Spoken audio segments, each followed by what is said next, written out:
Q6 e-tron. At first glance, just another premium all-electric Audi SUV, the next step up from the Q4 e-tron. Actually though, this ambitious upper mid-sized premium badge model could hardly be more significant, thanks to its all-new Porsche co-developed PPE platform that will undergird forthcoming Audi electric models into the foreseeable future. Two Q6 e-tron body styles are offered, the standard SUV, which is our focus here, or the sleeker looking Sportback version.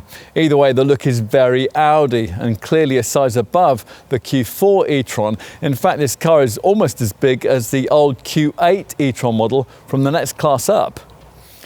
Despite that, at 4,771 mils in length, this car is considerably smaller than two of its most obvious rivals. Up front, the double-deck lighting face is completely new, with super slim daytime running lights positioned high and the main beam headlamps concealed further down in the bodywork. Where this car really stands out as an all-new design, though, is inside, where the cabin is completely different from any Audi you'll have seen before. So let's take a look. Sure enough, once you take a seat inside, you'll find yourself surrounded by a sea change in Ingolstadt's interior styling language. Gone are most of the physical buttons, and the lower climate screen, so familiar from mid to large sized Audis of the last decade. Necessarily so, because there's no centre stack for that to sit on. Instead, the brand has introduced a soft wrap design that extends from the doors around a main dashboard sculpted in a digital stage shape that's supposed to resemble the single frame grille.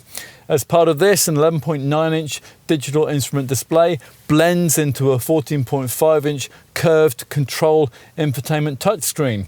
The only thing that's in any way similar to the Q4 e-tron that many owners will be graduating up from is a squared off steering wheel. Otherwise, it's trying to be a great deal more high-end than one of those. Whether you'll agree that it is will depend on how far up the trim level and options box hierarchy your budget is prepared to stretch, and whether you share Audi's penchant for the kind of smudge-worthy, shiny black plastic that decorates this strange lower console. It falls away from you into a lower central open bin.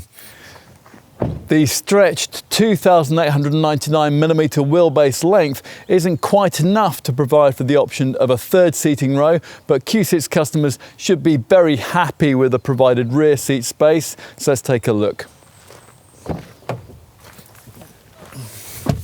Where you'll find that both head and knee room for back seat folk are excellent, aided by front seat back cutouts. A couple of 6-footers will be very comfortable indeed here. Given the need for lower battery placement, you wouldn't expect this seat base to slide, but BMW's iX3 showed half a decade ago that there's no reason why the backrest in an EV of this class can't recline. Sadly, this one doesn't, but it tries to compensate with standard 3-zone climate control and heated seats. Let's finish with a look out back, where the power tailgate rises to reveal a 526-litre space above a deep underfloor compartment. Audi provides rear backrest retraction catches, and with everything flat, there's up to 1,529 litres of space available. Now, we haven't mentioned yet where you'd store the charging leads. That's because a further 64-litre frunk space beneath the bonnet is provided for that purpose, but disappointingly, you have to pay extra for this. On to charging, which helpfully the car provides ports for on both sides, which is an e-tron trademark. We wish other brands actually would copy that. Only one port can accept the fastest DC charging rate, but you can AC charge from both sides. We're not sure why it's really necessary for the charging flats to be motorised though. The main news with this Q6 design over the old Q8 e-tron is the way that this car's new PPE platform has made possible a switch to an 800-volt electrical architecture. That is very significant in a market where key rivals like the BMW iX and the Mercedes EQE SUV still persist with older tech 400 volt setups. The 800 volt system means that unlike those competitors, Audi can use the new generation of ultra-fast public DC chargers, which are springing up all over Europe, but still rarer, unfortunately, than hen's teeth here.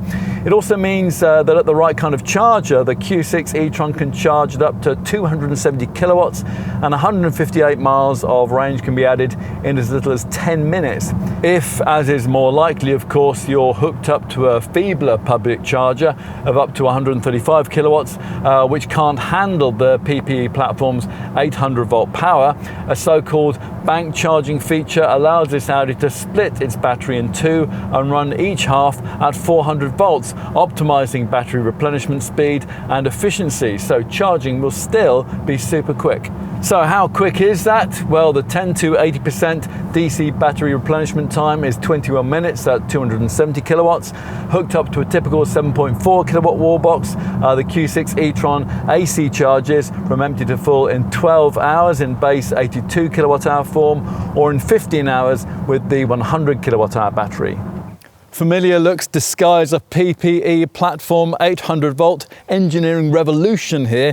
This really is a fresh stage of EV development for the brand, which you get a better feel for in the luxuriously redesigned cabin. Now true, in the Porsche Macan Electric you can get a slightly more dynamic feeling version of this same basic design, but if you don't feel an upper mid-sized EV crossover like this really needs to be that sporty, then this Q6 e-tron might be for you.